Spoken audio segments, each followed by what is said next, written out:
Now that you've decided to add weightlifting to your fitness routine, let's take a look at how you might learn one or two weightlifting moves that are designed to target bone density.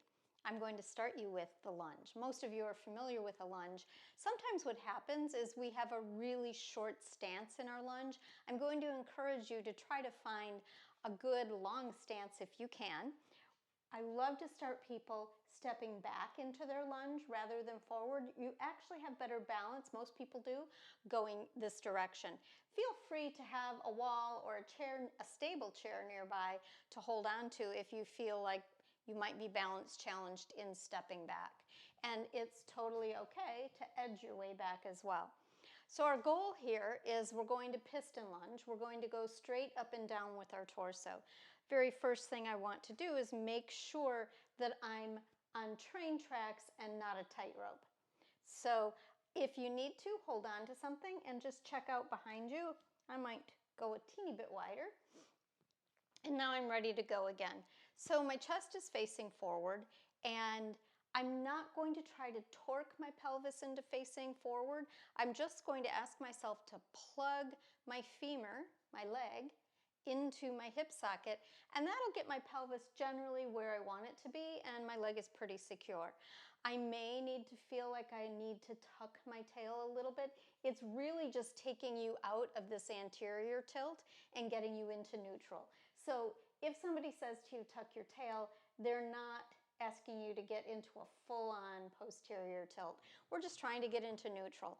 And now we're just going to go straight up and down. And maybe in the beginning, it's not very far, and that's okay. So we bend both legs and straighten both legs. We think about the front leg being where that weight bearing is happening. So I'm really feeling pressing through this heel using my bum as an elevator to come back up. So at this point, it's my left leg that is doing most of the work. I can think about stomping into the ground and coming back up using my left bum cheek as the elevator.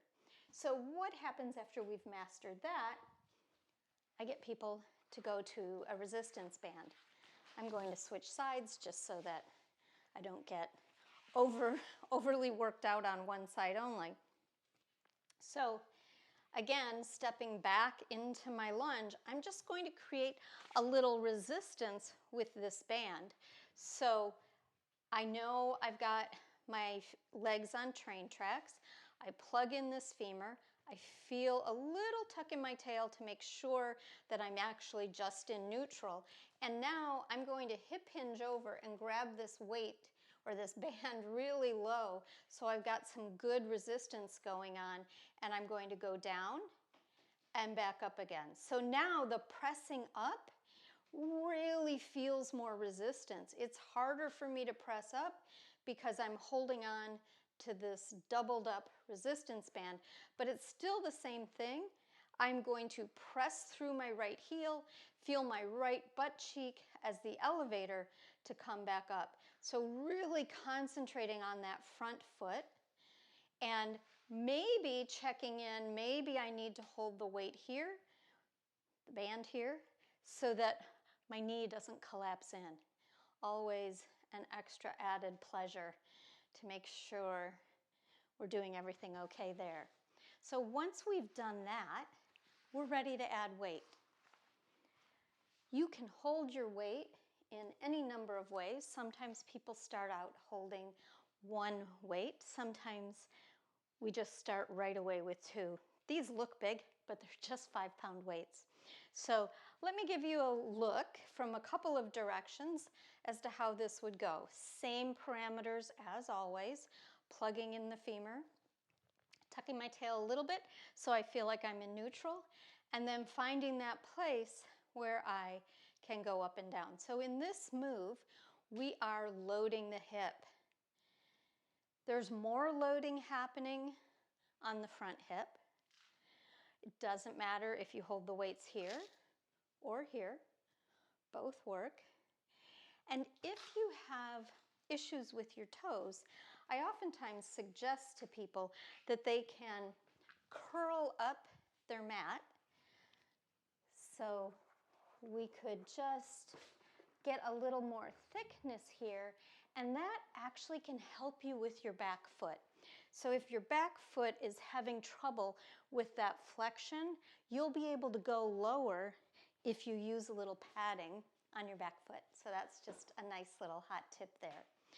That's what the progression looks like, and you might end up feeling ready to go heavier. Usually I would suggest that you go slowly. What I have in the workout room today is 10 pound. Really shouldn't jump from 5 to 10, but just to show you that the move doesn't really change. I think I'm gonna go this direction. So I step back, I find my spot,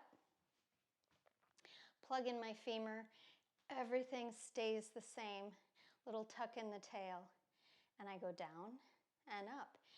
Concentrating again, my whole foot is pressing into the ground, but I'm sensing a lot of energy stomping and having the heel to bum connection be really strong. So I don't want to be pressing off those back toes with all my might as if that's where the action is coming from. I'm trying to get the action to really be in this hip.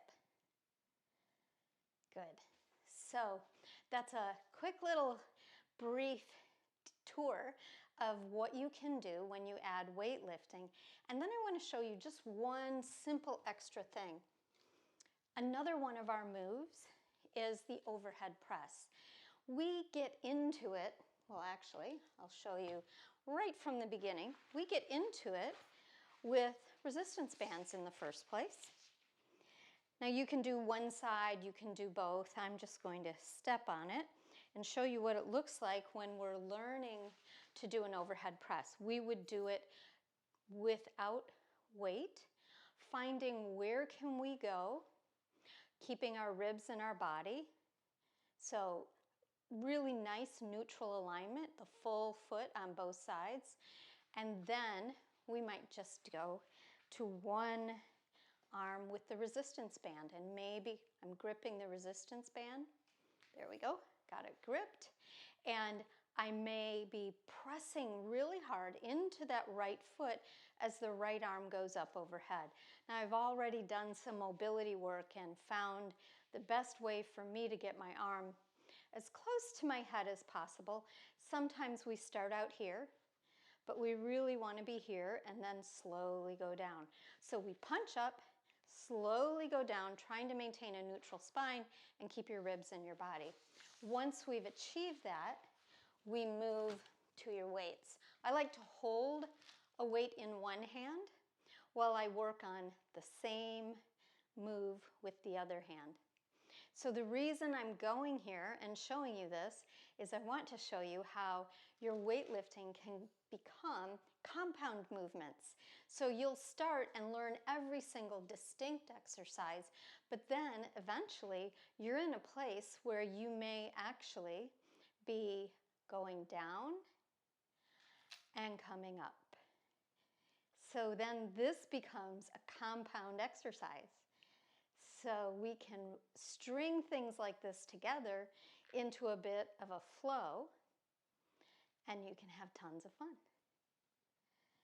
So that's just a peek into the fact that getting into weightlifting doesn't mean just gym rat activity. You can actually have fun with something like yoga with weights, which I do every Thursday.